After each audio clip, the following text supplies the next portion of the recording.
The morning Detroit woke up to hell wasn't marked by thunder or sirens, just the kind of eerie silence that made folks check their phones twice. Marcus Thompson had been pulling a double shift at the downtown hospital when the first one stumbled through the emergency room doors.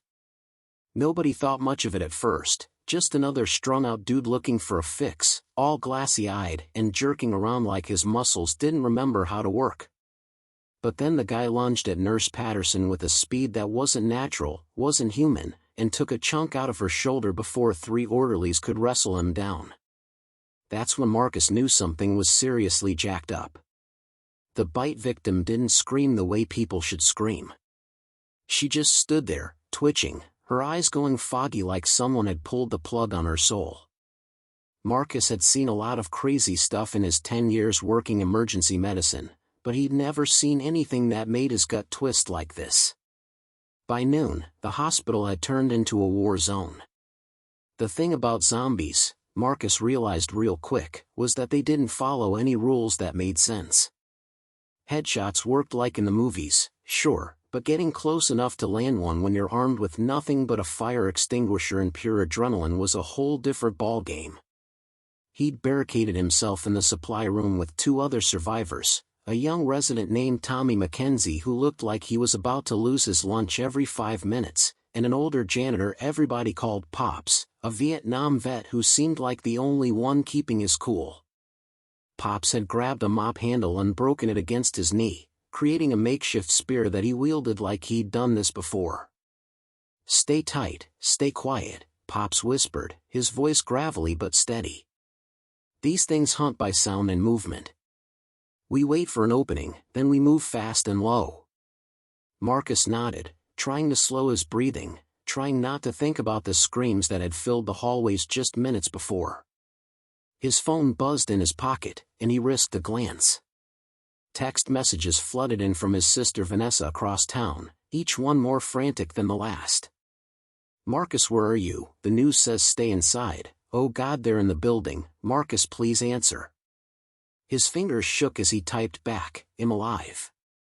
Hospital overrun. Getting out. Stay hidden. Lock everything. I'm coming for you." He didn't know if that was a promise he could keep, but it was the only thing he had left to offer.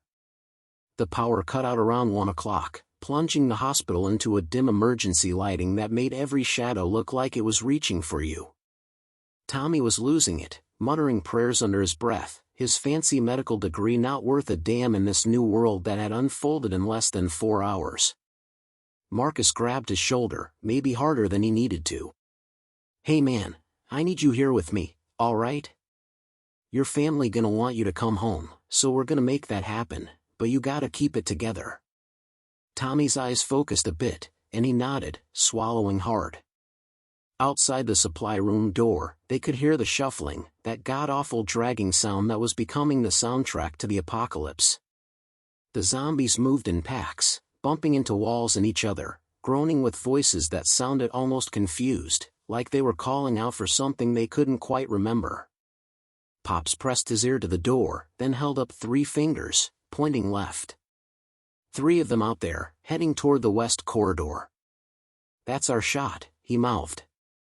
The plan was simple, probably stupid, but staying put meant eventually getting found. They'd make for the parking garage, grab a vehicle, and get the hell out of Dodge. Marcus had his keys in his pocket, and his old Chevy Tahoe was parked on level 3. It wasn't much of a plan, but it beat sitting around waiting to become zombie chow. They eased the door open, the hinges creaking just enough to make Marcus's heart try to punch through his ribcage. The hallway stretched out before them, a mess of overturned gurneys and medical equipment, dark stains on the linoleum that Marcus tried not to think about too hard. They moved in single file, Pops leading with his makeshift spear, Marcus in the middle, Tommy bringing up the rear and looking like he might bolt at any second. Every few feet, they'd freeze, listening for that telltale shuffle. The stairwell door was maybe 30 yards away, but it might as well have been 30 miles. That's when they heard it, the crying. A kid's voice, coming from one of the patient rooms, high and terrified. "Help me, please, somebody help me." Tommy stopped dead, his face torn. "We can't just leave a kid," he whispered. Marcus felt that same pull, that same human decency that was probably going to get them all killed. But Pops was already shaking his head. Could be a trap. Could be one of them. Sound carries weird now. The crying continued, desperate and small, and Marcus made the choice before his brain could talk him out of it. "Cover me," he said, moving toward the room. It was what his mama had raised him to do, what being human meant, even if the world had gone to hell. He pushed the door open slowly, letting his eyes adjust to the darker room. A little girl, maybe 7 or 8, was huddled under a hospital bed, her face streaked with tears. She was alive, definitely alive, her eyes clear and terrified in a way the infected never managed.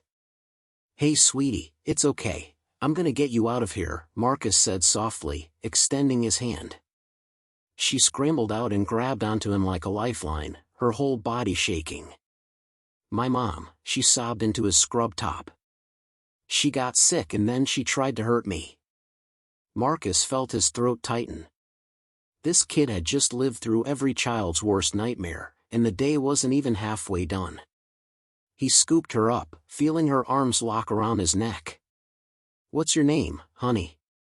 "Lily," she whispered. "Okay Lily, I'm Marcus. I got you now. You're gonna be brave for me, okay?"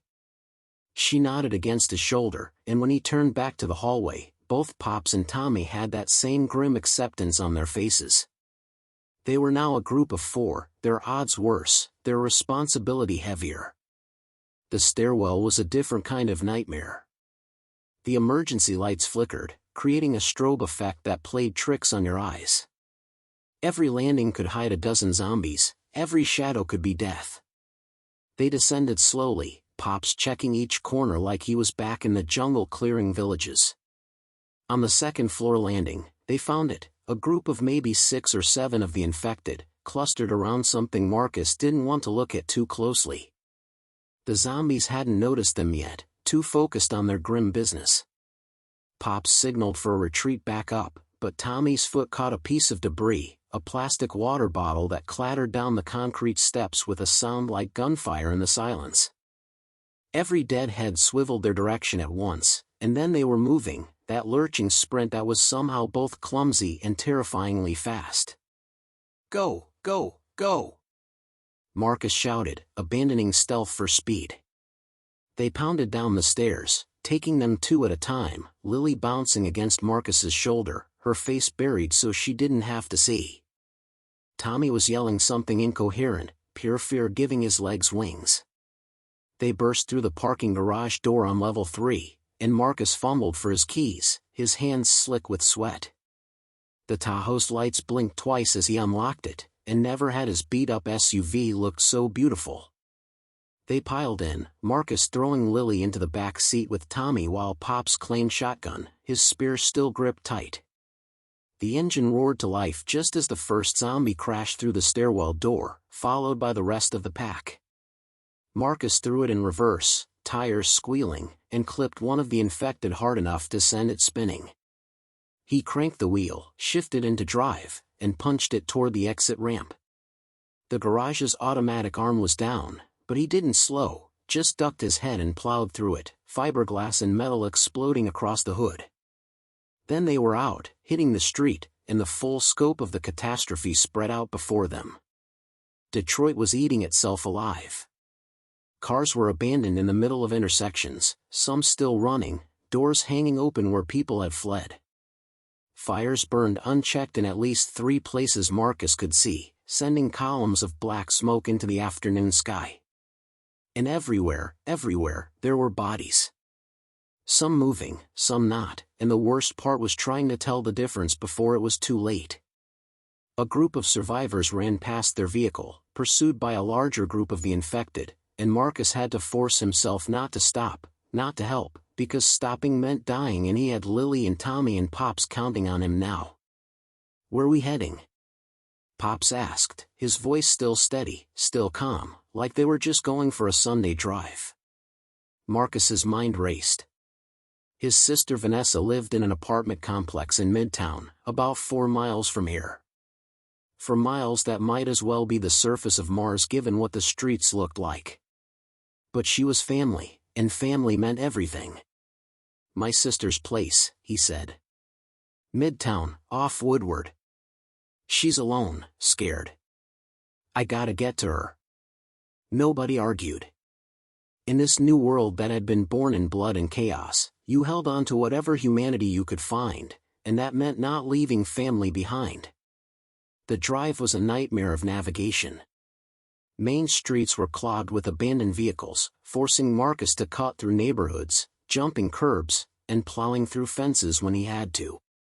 The Tahoe took it like a champ, its reinforced frame and heavy weight making it a battering ram when necessary. They passed the convenience store being looted, not by zombies but by regular people, their faces showing that particular desperation that comes when society's rules dissolve in an instant. A police car sat empty on a corner, its lights still flashing, the driver's door open and a trail of blood leading into an alley. Whatever had happened to the cops, it hadn't been good. Tommy had Lily in the back seat, talking to her in low tones, trying to keep her distracted. The kid was being unbelievably brave, only crying quietly instead of the full-on breakdown she had every right to. "You got kids?" Marcus asked Pops, needing to focus on something other than the horror show outside. The old man shook his head. "Had a wife, long time ago. Cancer took her in '03. Been on my own since." "You?" "Sister and a nephew," Marcus said. "Vanessa's got a boy, Tyler, he's 5. Supposed to be at kindergarten today." The thought of Tyler, with his gap-toothed smile and his obsession with dinosaurs, trapped in a school full of those things made Marcus press the accelerator harder. They were maybe 2 miles out when they hit the real trouble. A National Guard checkpoint had been set up across Woodward Avenue, but it had been overrun. Military vehicles sat abandoned, and bodies in uniform lay scattered among the barricades. Whatever orders the government had tried to establish here had failed spectacularly. The infected wandered among the wreckage, and there were too many to just plow through. Marcus pulled into a side street, killing the engine, trying to think. "We go on foot from here," Pops suggested. "More control, quieter. That truck's too loud, draws too much attention." It made sense, even though every part of Marcus wanted to stay in the relative safety of the vehicle. They gathered what supplies they could find in the Tahoe. Marcus had an emergency kit with some water and protein bars, a flashlight, and a first aid kit. Pops found a tire iron in the back, a better weapon than his spear. Tommy had nothing but his stethoscope, which he still wore around his neck like a talisman from the old world. Marcus took Lily's hand. "Gonna need you to be super quiet now, okay? Like we're playing the quietest game ever." She nodded, her little face so serious it broke his heart. They moved out, sticking to the sidewalks, ducking behind cars when they spotted infected ahead. The key to surviving among the zombies, Marcus was learning, was understanding their limitations. They responded to noise and movement primarily, their vision seeming almost secondary. If you moved slow and kept quiet, you could sometimes pass within feet of them. It was the most terrifying game of red light, green light ever conceived. They froze against a building wall while 3 infected stumbled past, close enough that Marcus could smell them, that awful rotting meat stench that clung to everything. Lily's hand squeezed his so tight he thought his fingers might break, but she didn't make a sound, didn't even breathe loud. Vanessa's apartment building was in sight, a 12-story complex that had always seemed kind of run down but now looked like a fortress. The main entrance was blocked by a pile of furniture, someone's attempt at a barricade. Smart. Marcus led them around to the side entrance, the one residents used for the parking garage. His key fob didn't work, the electronic lock dead with the power out, but the door had been propped open with a rock. They slipped inside, into a concrete stairwell that echoed with every footstep. Vanessa was on the 8th floor. Marcus started climbing, his legs burning, Lily getting heavy in his arms when she got too tired to walk. The 8th floor hallway was dark and silent, apartment doors closed like sealed tombs. Marcus moved to 8C, Vanessa's place, and knocked softly. "Nessa, it's Marcus. You in there?" "Nothing." He knocked again, harder, fear starting to creep up his spine with cold fingers. "Vanessa, baby girl, it's me. Open up." The sound of locks clicking made him nearly sob with relief, and then the door cracked open and there was his sister's face, streaked with tears but alive, so wonderfully alive. She pulled him inside, and they were hugging, and she was saying his name over and over like a prayer. The apartment was dark, curtains drawn, and it took Marcus's eyes a moment to adjust. Vanessa had pushed furniture against the door and windows, her living room transformed into a bunker. And there, peeking out from behind the couch, was Tyler, his nephew, still in his pajamas. The school had closed before it even opened, the emergency broadcast telling parents to keep kids home. Thank God for small mercies. Tyler ran to Marcus, and suddenly he had both a nephew and a strange little girl hugging his legs, and Marcus had to take a moment to just breathe, to let himself feel the relief before the next crisis hit. Vanessa looked at their group, at Pops and Tommy and little Lily. Into her credit, she didn't ask questions, just moved into action. "Y'all hungry? Thirsty? I've got some supplies." She was always like that, his big sister, taking care of people even when the world was ending. They gathered in the living room, and Vanessa broke out what she had, some canned goods, bottled water, crackers. It wasn't much, but it felt like a feast. They ate in relative silence, everyone processing, everyone trying to figure out what came next. Outside, the city groaned and screamed, the sounds of civilization collapsing in real time. "We can't stay here," Pops said eventually, his practical nature cutting through the temporary comfort. "This building ain't secure. Too many ways in, too many people who might already be infected. We need somewhere more defensible, somewhere with resources." Marcus knew he was right, but the thought of going back out there made him want to crawl under the furniture with the kids. "Where?" Vanessa asked. "Where's safe now?" It was the million-dollar question. Tommy spoke up for the first time in a while, his voice stronger than before. "My family's got a cabin up near Traverse City. Northern Michigan, isolated, on a lake. Got a well for water, solar panels, used to be my grandpa's prepper paradise." He was always going on about the end times.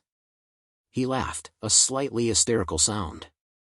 Guess the old man wasn't so crazy after all. Northern Michigan was over 250 miles away, a journey that would have been a simple 4-hour drive yesterday and now seemed impossible. But impossible was relative when the alternative was staying in a city that was actively trying to eat you. "We'd need a better vehicle," Marcus said, his mind already working the problem. "Something that can handle rough terrain, hold all of us. Supplies, weapons, fuel." He was making a mental list, falling back on the logical planning that had gotten him through nursing school and every crisis since. Pops nodded. "There's a sporting goods store couple blocks from here. Big chain place. They'd have camping gear, maybe some hunting equipment. And the dealership next door to that sells trucks and SUVs." The plan was crazy, but crazy was the new normal. They'd wait until dusk, use the failing light as cover. Hit the sporting goods store for supplies and weapons, then the dealership for a bigger vehicle. Then they'd make the run north, toward Traverse City, toward a cabin that might not even still be standing but represented the only hope any of them had. Vanessa immediately started organizing. She packed clothes for her and Tyler, grabbed important documents, photos, the little pieces of a life that you couldn't leave behind even when running from the dead. Lily stayed close to Marcus, and he realized with a start that she didn't have anyone else now, that he'd become responsible for this little girl by the simple act of not leaving her to die. The hours until dusk crawled by with agonizing slowness. They took turns watching the street from a crack in the curtains, tracking the movement patterns of the infected below. There were more of them now than there had been at noon, the numbers growing as the outbreak spread exponentially. but there were also fewer regular people, fewer screams. The city was being consumed, transformed into something alien and hostile. Marcus wondered about the government response, about whether the military was establishing safe zones somewhere, whether there was any organized resistance at all. The emergency broadcasts on Vanessa's battery-powered radio offered little comfort, just repeated instructions to shelter in place and await further information. Shelter in place. Like that was going to save anyone. As the sun started to set, painting the smoke-filled sky in angry reds and oranges, they prepared to move. Marcus had armed himself with a kitchen knife and a baseball bat Vanessa's ex-boyfriend had left behind. Pops had his tire iron. Tommy grabbed a golf club from the closet. Vanessa found a can of bear spray she'd bought for a camping trip that never happened. It wasn't much of an arsenal, but it would have to do. The kids would stay in the middle of the group, protected on all sides. They'd move fast and quiet, hit the sporting goods store first, arm up properly, then make for the dealership. The descent down 8 flights of stairs was nerve-wracking, every echo potentially drawing infected. But luck was with them, and they made it to the side exit without encountering any of the dead. The street outside was a different story. Bodies littered the pavement, and it was getting harder to tell which ones might stand up and come for you. The evening air was thick with smoke and that awful smell, the stench of death on a scale that was almost incomprehensible. They moved in formation, Pops on point, Marcus bringing up the rear, the others sandwiched between them. The sporting goods store was 2 blocks east, and those 2 blocks felt like 2 miles. They had to hide twice, pressing themselves into doorways while groups of infected shambled past. Marcus's heart hammered so loud he was sure it would give them away, but the zombies passed without noticing, focused on some distant sound or perhaps nothing at all, just moving because moving was all they knew how to do anymore.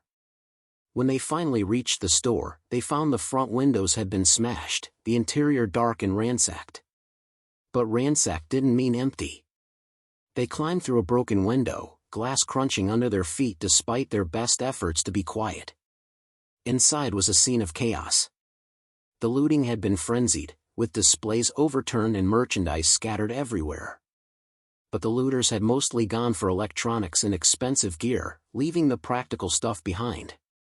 Marcus found a compound bow with a dozen arrows, something he'd learned to use at summer camp a lifetime ago. Pops grabbed a machete that gleamed wicked sharp in the beam of Marcus's flashlight. Tommy found an aluminum baseball bat that was a serious upgrade from the golf club. They loaded up backpacks with camping supplies, water purification tablets, fire starters, emergency blankets, first aid supplies way better than the basic kit from the Tahoe. Vanessa grabbed fishing line and hooks, canned goods, anything that could keep them alive in the wilderness. They were loading up when they heard it, voices. Human voices, coming from the back of the store. Marcus froze, listening. 3, maybe 4 people, arguing in harsh whispers. "I'm telling you, we take what we need and get out. This place is gonna be crawling soon. We need more food, man. Who knows when we'll get another chance?" The debate continued, and Marcus had to make a choice. Avoid them and potentially lose out on alliance with other survivors, or make contact and risk those survivors being hostile. In the end, the decision was made for him when Tyler, curious and 5 years old, called out hello, before Vanessa could stop him. The voices cut off instantly, and then a flashlight beam caught them, blinding. "Don't move," a voice commanded. "We're armed, and we will drop you if you try anything." Marcus raised his hands slowly, setting down the bow. "Easy, easy. We're not looking for trouble. Just trying to survive like everyone else."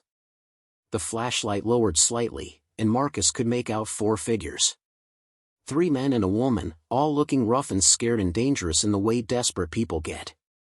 The one who'd spoken was a big dude, built like a linebacker, with a shotgun that he clearly knew how to use. "You bit?" he demanded. "Any of you infected?" "No," Marcus said firmly. "We're clean. Been that way all day, plan to keep it that way." The standoff held for a long moment, then the big guy lowered his shotgun slightly. "Name's Jake Patterson. This is my brother Derek, and our friends Amanda and Chris." We're trying to get to the river, heard there might be boats, a way out of the city. Marcus nodded slowly. Marcus Thompson. This is my sister Vanessa, her son Tyler, my nephew. That's Pops, Tommy, and Lily. We're heading north, up to Michigan's upper country. Got a place up there, isolated, safe. Jake and his group exchanged glances, having some kind of silent communication. Amanda, a woman with sharp eyes and her hair pulled back in a practical ponytail, spoke up. Strength in numbers, right? The more of us there are, the better our chances. Maybe we could team up, at least until we get out of the city? It made sense, even though bringing in more people meant more complexity, more mouths to feed, more personalities to manage. But it also meant more hands to fight, more eyes to keep watch. Marcus looked at Pops, who gave a small nod. All right, Marcus said. But we do this smart. Next stop is the dealership next door. We get a vehicle that can handle all of us plus supplies. Then we move north before full dark. Everyone good with that? There were nods all around, and just like that, their group had nearly doubled. They finished loading up on supplies, working together now, and Marcus felt something he hadn't expected to feel, hope. Maybe they could actually pull this off. Maybe there was a future beyond just surviving the next 5 minutes. They exited the sporting goods store together, a group of 9 now, and approached the car dealership with more confidence. The lot was full of vehicles with keys hopefully still in the office. Jake used a shotgun to smash the lock on the dealership's front door, and they piled inside. The key cabinet was easy to find, and within minutes they had their pick of vehicles. Marcus chose a massive Suburban, black with tinted windows, almost brand new with less than 1,000 miles on it. It could seat 9 if they squeezed, and the cargo space could hold all their supplies. Derek found a jerrycan in the service department and started siphoning gas from other vehicles on the lot, filling the Suburban's tank until it was topped off. They worked quickly, efficiently, everyone understanding that the noise they'd been making was going to attract attention they didn't want. Sure enough, as they were loading the last of the supplies, the infected started showing up. First 1, then 3, then a whole crowd of them, drawn by the sound and activity. Time to go! Jake shouted, and they piled into the Suburban, Marcus behind the wheel, Pops riding shotgun literally now, holding Jake's shotgun. The kids were in the middle row with Vanessa and Amanda, while Jake, Derek, Chris, and Tommy squeezed into the back with the supplies. Marcus turned the key, and the engine roared to life, a beautiful sound that meant escape and survival. He reversed hard, clipping a zombie that had gotten too close, then cranked the wheel and headed for the lot exit. The street beyond was filling with infected, dozens of them, maybe hundreds, all converging on the noise. Marcus pointed the Suburban north and floored it, the big vehicle plowing through the crowd like a ship through waves. Bodies bounced off the reinforced grille and fenders, their hands scraping at the windows as they passed. Tyler was crying now, and Lily had her face buried in Vanessa's shoulder, but they were moving, they were escaping, and that was all that mattered. The north side of Detroit gave way to suburbs, and the suburbs eventually thinned to smaller towns and rural areas. They drove through the night, taking turns at the wheel, following back roads and highways that were sometimes clear and sometimes blocked with abandoned vehicles that required careful navigation. They passed through towns that were clearly lost, where fires burned unchecked and the infected roamed freely. But they also passed through places that seemed almost normal, where lights were still on and people watched from behind curtain windows, their own survival strategies keeping them hidden and hoping the nightmare would pass. Around 3 in the morning, exhaustion forced them to stop. They found a small church off a county road, its parking lot empty, the building dark. Derek and Jake cleared it room by room while the others waited in the Suburban, but the church was empty, blessedly empty of both the living and the dead. They barricaded the doors with pews and settled in for a few hours of rest. Amanda found some church coffee in the kitchen and got it brewing on a battery-powered camp stove they'd taken from the sporting goods store. The smell of coffee, normal and comforting, made several people tear up. They sat in the pews, this makeshift family born of catastrophe, and shared stories. Jake and Derek were contractors, had been working a job site when the outbreak hit. Amanda was a lawyer who'd been in court when the screaming started.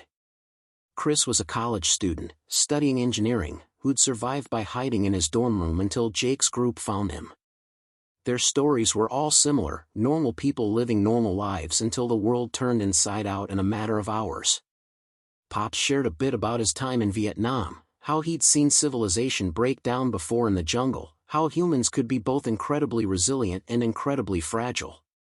Tommy talked about med school, about how none of his training had prepared him for this, but how maybe that training would be valuable wherever they ended up. Vanessa held Tyler close and talked about being a single mom, about how every decision she made was about giving her son a future, and how that future had seemed so certain yesterday and so impossible now.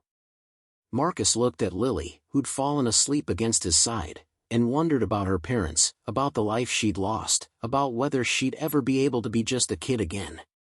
He made a silent promise to himself that he'd protect her, that she'd have a chance to find out. As dawn broke, they prepared to move again. The plan was to stay off major highways, stick to rural routes that would be less likely to have heavy traffic or large groups of infected. Tommy had a paper map from the church office, and they plotted a course that would take them through small towns and farmland, eventually hitting the northern forests of Michigan. The cabin was near a tiny town called Elk Rapids, on the shore of Grand Traverse Bay. It was remote, defensible, and stocked with enough supplies to last a winter if Tommy's memories were accurate. It was, quite literally, their best shot. The drive through rural Michigan was surreal.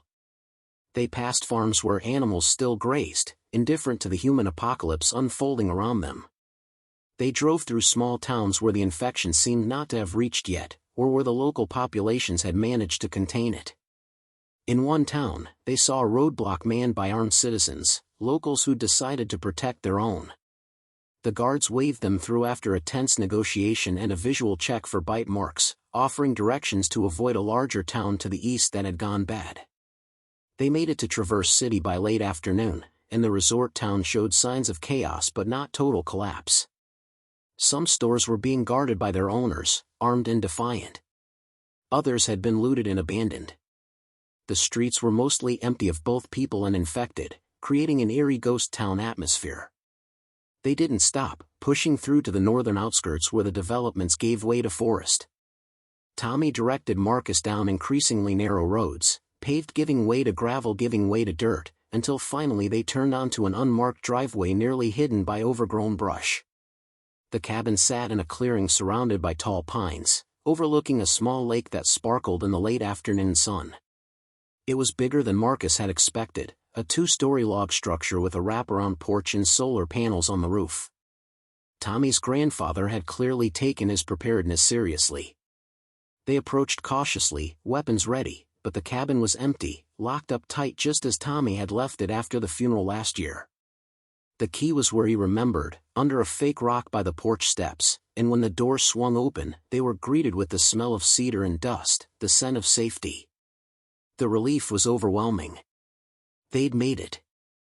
Against all odds, through a city full of the dead and a journey that could have ended in disaster 100 different ways, they'd actually made it to something resembling safety. Vanessa started crying, and then Amanda joined her, and even Jake looked like he was fighting back tears. The kids ran through the cabin, exploring with the resilience of youth, already starting to treat it like an adventure. Marcus stepped out onto the porch and looked out at the lake, at the forest, at the wilderness that had suddenly become their sanctuary. Pops joined him, lighting a cigarette he'd found in the church. "Think we're safe here?" Marcus asked. The old man took a long drag, exhaled slowly. "Safe as anywhere, I reckon. Remote enough that we shouldn't see many infected unless they wander up from town. Defendable. Got resources. But safe?" He shook his head. "Safe's gonna mean something different now. Gonna mean staying alert, working together, being ready for whatever comes next. This ain't the end, Marcus.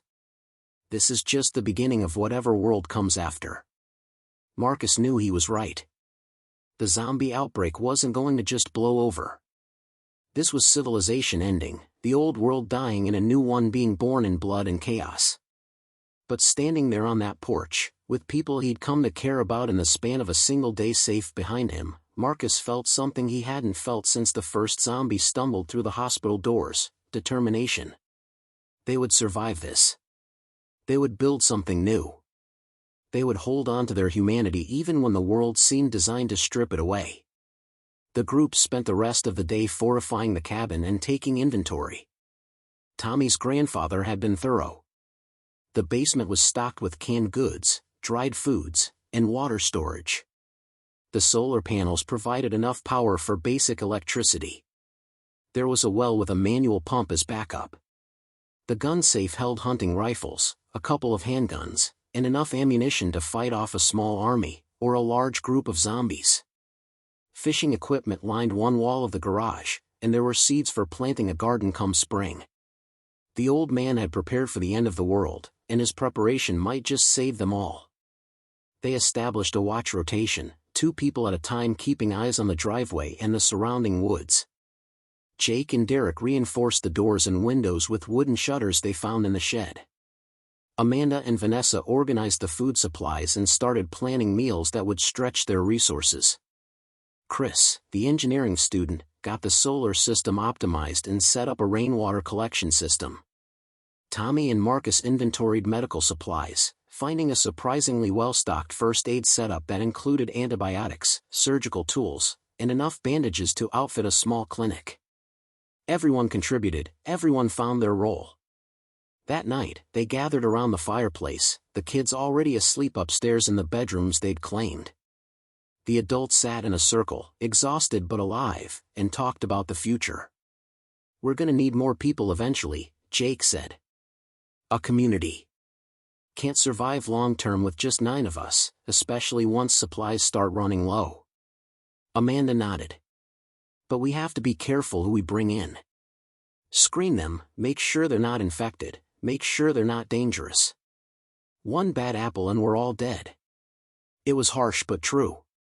Trust would be the most valuable currency in this new world, and the hardest to come by. "We'll figure it out," Marcus said. "One day at a time. For now, we made it. We survived. That's enough for today." They raised their cups, filled with whiskey from the cabin's bar, in a silent toast. To survival. To each other. To hope in the ruins of the world they'd known.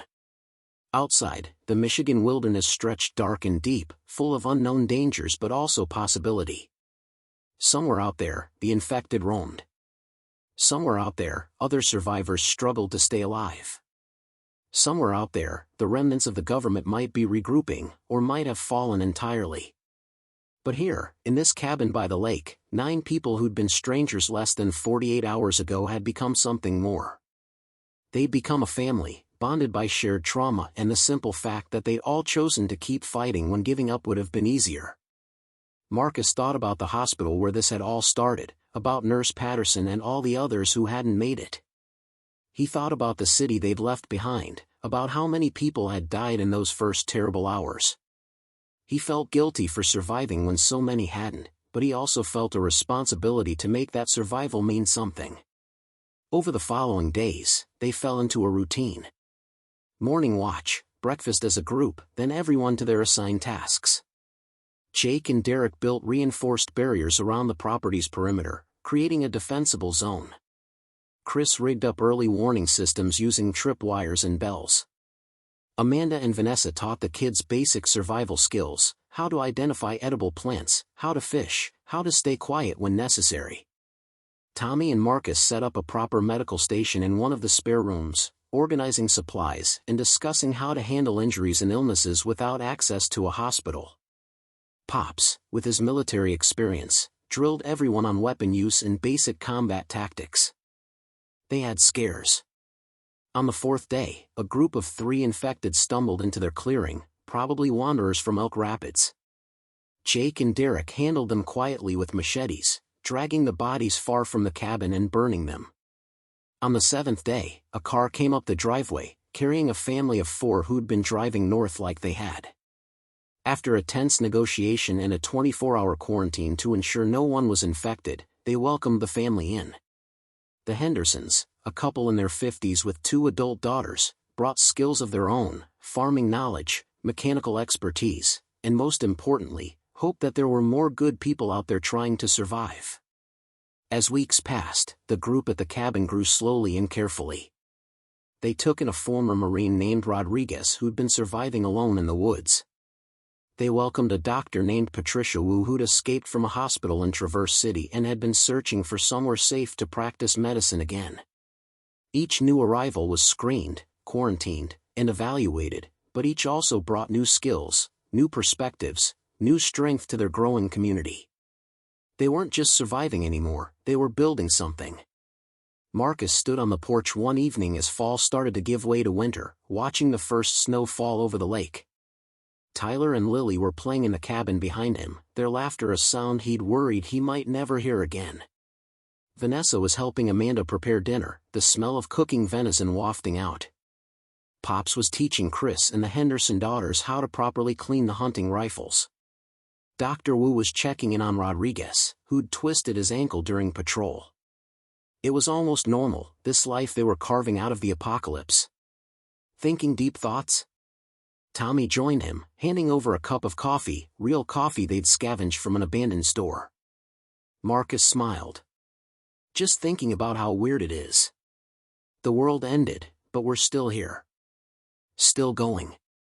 Still finding reasons to keep fighting. Tommy nodded. My grandfather used to say that humans are like cockroaches. We survive anything, adapt to everything. I used to think he was being cynical, but now I think he was being hopeful. We survived because that's what we do. It's what makes us human. They stood in comfortable silence, watching the snow fall, and Marcus realized something profound. The zombie outbreak had taken everything, their old lives, their certainty about the future, countless people they'd cared about. But it had also given them something. It had stripped away all the bullshit that didn't matter and revealed what did: community, purpose, the simple act of caring for each other in a world that had become hostile. They'd found hope in the ruins, not because the danger had passed, but because they'd chosen to face it together. The radio crackled to life inside, where they kept it running through the solar power, always listening for broadcasts. Chris's voice called out, "Marcus. Tommy. You need to hear this." They rushed inside to find everyone gathered around the ham radio. A voice, official sounding and clear, was broadcasting on a loop. "This is Colonel James Martinez of the United States Northern Command, broadcasting on all frequencies. Safe zones have been established in the following locations: Fort McCoy, Wisconsin. Selfridge Air National Guard Base, Michigan. If you can hear this message, these zones are accepting survivors. We have food, medical care, and military protection. Do not approach after dark. Repeat, do not approach safe zones after dark. Screening protocols are in effect." The group looked at each other, a mixture of emotions playing across their faces. Relief that the government still existed in some form. Hope that there were organized safe zones. But also uncertainty, because they'd built something here, something that was theirs. "What do we do?" Vanessa asked, voicing the question they were all thinking. Jake spoke up. "We send a scouting party. See what these safe zones are really like. Could be legit, could be a trap, could be a disaster. But we should know what our options are." It was decided that Marcus, Tommy, and Rodriguez would make the trip to Selfridge, about 100 miles south. They'd take the Suburban, loaded with supplies and weapons, and spend a few days investigating. If it looked good, they'd report back and the group could decide collectively whether to relocate or stay. If it looked bad, they'd know to avoid it and warn off other survivors they encountered. They left at dawn 2 days later, leaving Pops in charge of the cabin, leaving their new community in capable hands. The drive south was tense. They passed through towns that had been completely overrun, where the infected outnumbered the buildings. They also passed through areas that seemed to be holding on, where survivors had banded together to create protected zones not unlike what they'd built at the cabin. It was becoming clear that humanity's response to the outbreak was fractured, with pockets of survival scattered across a landscape of death. Some would make it, some wouldn't, and it was impossible to predict which was which. Selfridge Air National Guard Base sat on the shore of Lake St. Clair, its fences now reinforced with razor wire and guard towers manned by soldiers in full combat gear. They approached slowly, hands visible, and were stopped at a checkpoint half a mile from the main gate. The screening process was thorough and invasive: blood tests, physical examinations, interrogations about where they'd been and who they'd been in contact with. But it was also professional and organized, and when they were finally cleared to enter the base, what they found was impressive. Thousands of survivors had gathered here, living in organized camps with medical facilities, food distribution, and military protection. Colonel Martinez himself met with them, a tired-looking man in his 50s who spoke with the authority of someone holding civilization together through pure force of will. "We're trying to establish order," he explained. "Create safe zones that can eventually link up, reclaim territory from the infected. But it's slow going, and we're stretched thin. Every survivor who can fight, who can contribute, makes a difference." Marcus listened, asked questions, and evaluated. The safe zone was real, was functional, was saving lives. But it was also crowded, regimented, and uncertain. Resources were tight despite the military organization. There were rumors of outbreaks within the zone, of infected slipping through screening. And there was an underlying tension, the feeling that this was a powder keg that could explode if things went wrong. After 2 days of observation, Marcus knew what he had to do. They returned to the cabin with their report, and the group gathered to discuss. Marcus laid it out honestly: the safe zone was a viable option, but it came with trade-offs. Safety in numbers versus overcrowding. Military protection versus loss of autonomy. Guaranteed food rations versus whatever they could provide for themselves. Some wanted to go, feeling that civilization's remnants offered better odds than their isolated cabin. Others wanted to stay, unwilling to give up the community and freedom they'd built. In the end, they agreed that it should be individual choice. The Hendersons decided to relocate to Selfridge, feeling that the safe zone offered better prospects for their daughters' futures. It was an emotional goodbye, these people who'd become family choosing different paths to survival. But they parted with promises to stay in contact via radio, to help each other if help was ever needed. 3 others who joined the group also chose to leave, seeking the structure and numbers of the military safe zone. Marcus understood, even as it hurt to see the community shrink. Those who remained, about 15 souls total, doubled down on the cabin. They expanded the garden plots, built additional structures for storage and livestock, improved their defenses. They established contact with other survivor groups in northern Michigan via ham radio, creating a loose network of communities that could trade resources and information. Slowly, carefully, a new kind of society began to emerge from the ruins of the old one. It wasn't connected by governments or laws, but by shared necessity and chosen trust. Marcus found his purpose in this new world. He became the community's primary medic, using his nursing skills to keep people healthy in an environment where a simple infection could be deadly. He taught others what he knew, creating a medical knowledge base that didn't depend on just one person. He also became one of the leaders, not through any formal process but through the respect he'd earned by consistently making decisions that put the group's welfare first. It was a responsibility he'd never asked for but found himself suited for. Lily integrated into the community like she'd always been there. The trauma of losing her parents remained, manifesting in nightmares and clinginess, but surrounded by people who cared for her, she began to heal. She attached herself to Marcus, calling him her Uncle Marcus, and he accepted the role gladly. Watching her play with Tyler, seeing her smile return, reminded him daily why they fought so hard to maintain their humanity in an inhumane world. She was the future, all the kids were, and protecting that future gave everything meaning. As winter deepened and snow blanketed the Michigan wilderness, the cabin community settled into a rhythm that felt almost sustainable. They had challenges, certainly. Supplies ran lower and required careful rationing. The infected still posed a threat, especially when desperate survivors fleeing overrun areas led them north. Conflicts arose within the group, personality clashes and disagreements about direction that had to be mediated and resolved. But they persevered, adapting and learning, becoming something new. Marcus often thought about that first day, about the hospital and the terrified flight through a dying city. It seemed like a lifetime ago, though it had only been months. He thought about all the choices that had led them here, about the people they'd lost and the people they'd saved. He wondered about the world beyond their small corner of Michigan, about whether humanity would ultimately survive this plague or whether the infected would inherit the earth. But mostly, he focused on the present, on the community they'd built, on the hope they maintained. On Christmas Eve, the cabin community gathered around the fireplace for a celebration that was equal parts defiant and grateful. They had so little by the old world standards, but they had each other, and they had made it through the initial catastrophe to see another day. Pops played a battered guitar someone had scavenged, and they sang songs that reminded them of the world before. The kids opened small presents crafted from scavenged materials, their joy untainted by the apocalypse happening beyond their walls.